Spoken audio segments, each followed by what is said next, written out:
Halos 200 Chinese na nahuli sa mga ni-raid na illegal pogo hub sa bansa ang nakatakdang ipa-deport ngayong araw. Live mula sa Pasay, may unang balita si Salima Refran. Salima?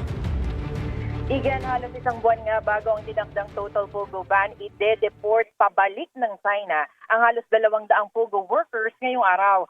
Ayon sa Presidential Anti-Organized Crime Commission o PAOK, ito na ang pinakamalaking deportation ng pamahalaan ng mga kawani ng pogo. 190 na mga empleyado ng pogo mula sa mga ni-raid sa Lapu-Lapu, Cebu, Pasay, Bamban, Tarlac at sa Clark sa Pampanga ang lilipad pabalik ng China mamayang tanghali. Dahil yan sa sari-saring immigration violations tulad ng kawalan ng kaukulang permits at visas para makapagtrabaho sa bansa. Bantay sarado ng mga otoridad ng mga deportee na naka-cable ties bilang posas. Paalala ng mga otoridad, may hanggang December 31 ng mga dayuhang pogo workers para umalis ng bansa. Pagsabit kasi ng unang araw ng 2025, ituturing na silang illegal aliens.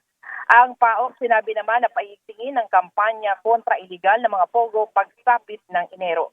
Ilang Pinay naman na asawa at partners ng mga Chinese ang naghintay sa labas ng PAOK Detention Facility para magpaalam sa kanilang mga mahal sa buhay.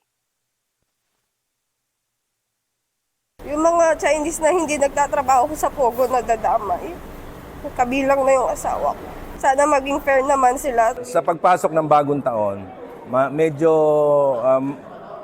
magkakaroon kami ng intensified operation laban dito sa mga natitira na mga Pogo operators.